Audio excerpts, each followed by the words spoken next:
Good morning, everyone.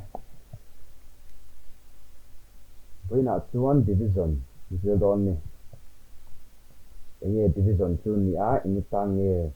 tanman tangka yang tite we're not here dan jiranga. Masa beri ni example lo entaila. Ingat tangi division kan ti stem kan ti kha kan tan tangka ya ingat tangi kan manang. Ketahian may sepakat le may sepakat dan lo ta a April tahian paruk kan lo ni tani April paruk hi yang may pahni hi kan sem do na ang tay ni an tan de theyang ti kha an ti kan sia theyang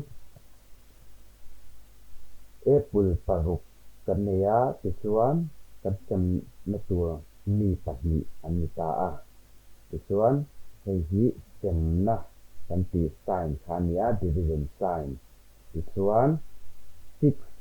divided by 2 tin kan thiaranga 6 divided by 2 to 3 pathum ve ve ani sem don ti na ni tu tinge kan sia theile pathum ve ve in ani sem thei ti kha an tinge kan sia thei example dang en le tai la tahian mi panga kan lo nei ta April from ni ama mi kan en that chu mi pahni le April parukan ni a division calculation tel vak lo pon ani sem zat kha sia thei maya amaro chu missing an lo tama kan sem tu lo tam to kha chuan amal te in ada thei to lova chu wang chuan division hakan mangtang kai don tani hi kan zir photanga atopa kan tinge hi kan sem thei dan tu kan endoi ani isuan division using subtraction kan ti pai dan kha kan zir to a division kan ti sem po hi subtraction mangin alo chuak thei reng maya hi lo en tiang example tuna kan en 6 divided by 2 is equal to 3 and ti kha and tinge subtraction mangin kan mu chuang ama sabera chuan 6 hian 2 hi kan payanga ti chuan chuak chu 4 ani a ti chuan hemi chuak 4 tang hian 2 kan pai le anga 2 bok alo chuaka ta hian 2 atangin 2 kan pai lenga 0 alo chuaka ni ta hian aum zia chu kan sem atang khala sem tu kha kan pai ve langa chu mi chuaka tang chuan sem tu hi kan pai ve langa 0 chuak theng kan pai do ani kan step do ani ti chuan 0 chuak theng kan so chuan tain kan step man zat kha kan chin thianga tain step 1 nia step 2 step 3 ti chuan step 3 theng kan manga answer chu 3 alo ni ti kan thei ta a ti chuan subtraction mang khan division kan ti kha kan sok chuak theya hi number te dewa te po tangkai em a ama ro chu number lian pui kan lo nei kha hi ahman ren thei to lowa chu wangin method dang kan je lenga chu long division method kan ti kha lo ni ta ni ini long division method chen tinge kan so veang ama kan example ngai to khalo en leila 6 divided by 2 is equal to 3 hian bracket kan siam photanga ta hian sem 2 sem 2 kan danga mi chunga hian kan sem 2 ra 6 ka kan da do ani isuan ta hian table kan ti ma multiplication a kan zir te kha kan hmang tangkai don ta a kan table te kha hian taka kan thiam lo ngai ro na isuan 2 hmuna hian 6 hi khya nge om ta hin lo en tai la 2 hmuna 6 chu a hmun thum 2 times 3 is equal to 6 salon ta a isuan 3 hi ta hian chunga hian kan zia changa ti chuan a chhuak a hi 6 alo ta a chu emi hnuaiah hian kan ziak lenga tichuan hemi te pahnih hi kan subtract ang kan paiang tichuan 0 lo chhuaka 0 a chhuah hian a sem zo thei tina an ta a sem le tur a awm tawh lova chu wang chuan 3 hi a answer a lo ni ta ni 2 in 6 kan sem dawn chuan a very in bracket kan siama pawn a sem tu 2 kan dah chuan kan sem tu 6 tichuan table a 6 hi chu hmuna khuang e awm kan enanga 2 times 3 a lo ni ta a 6 chu tichuan 3 hi a chunga kan dah a tichuan emi hnuaiah hian kan emi answer kha table emi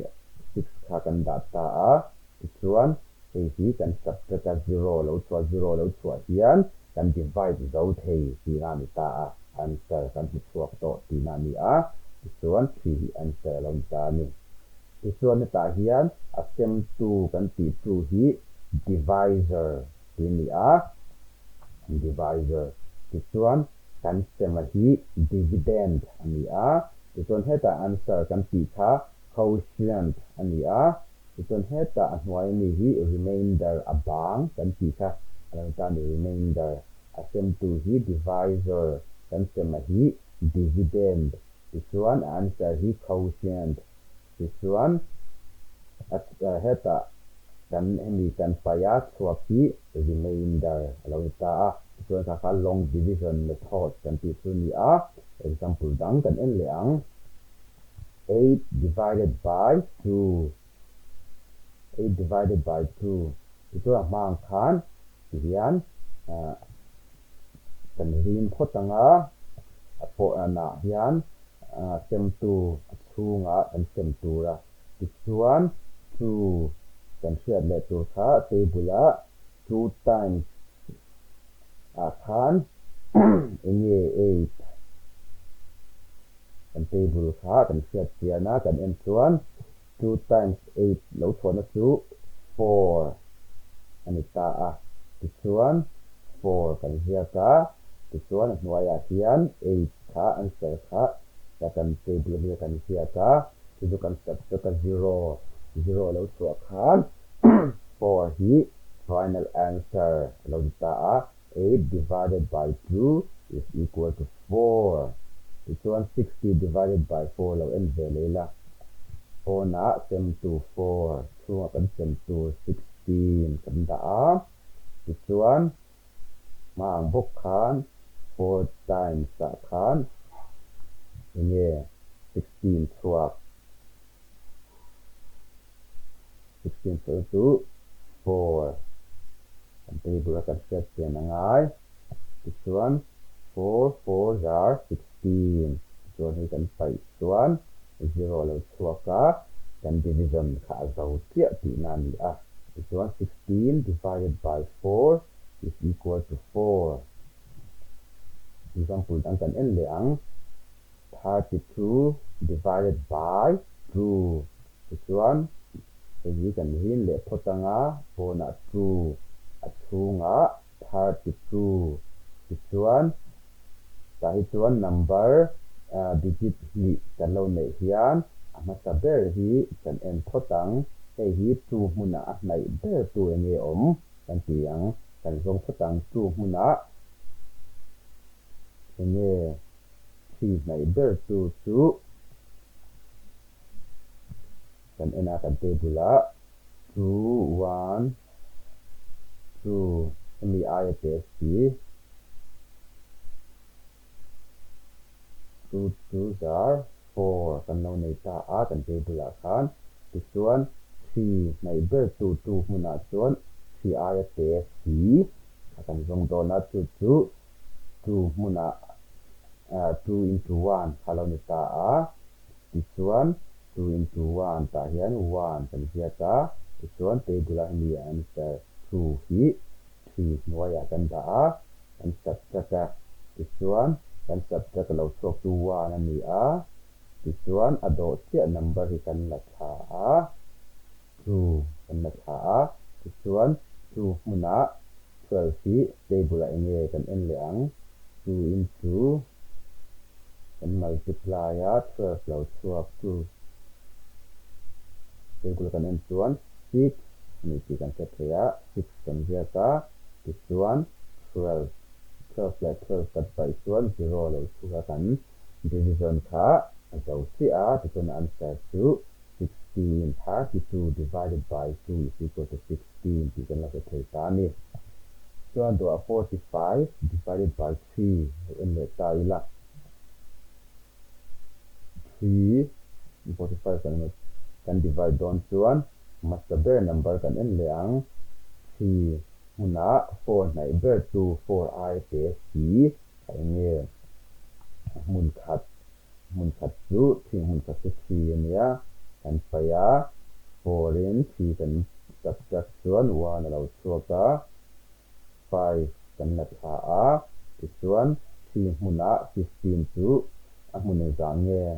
a mun nga ti chuan 5 3 da 15 kan subtract 0 ti chuan 45 divided by 3 chu 15 alo ni ta ni 64 divided by 4 kilo en le ta ila 4 1 are mun khat kha 4 ti chuan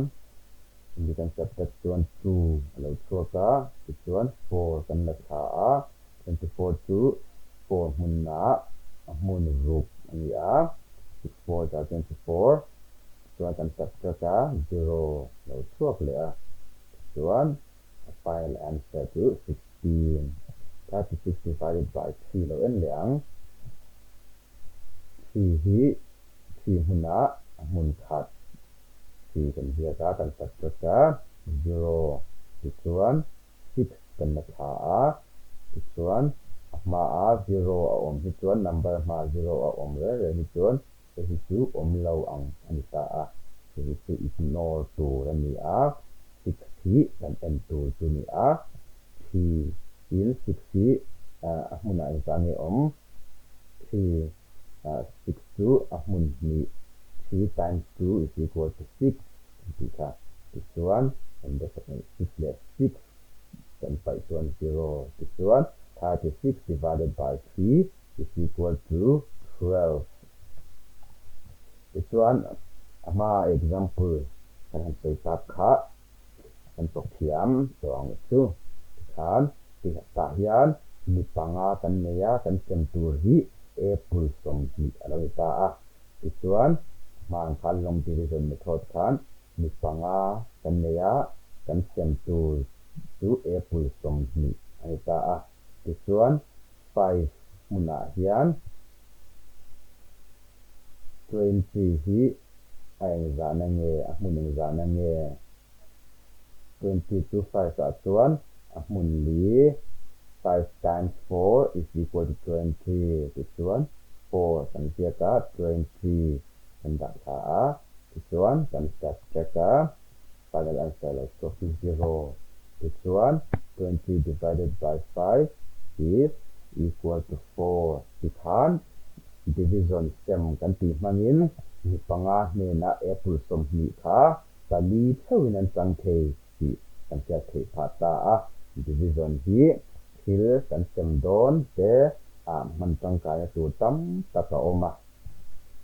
kan table te kha kan sia te na ngai long division me thota kan so don chuan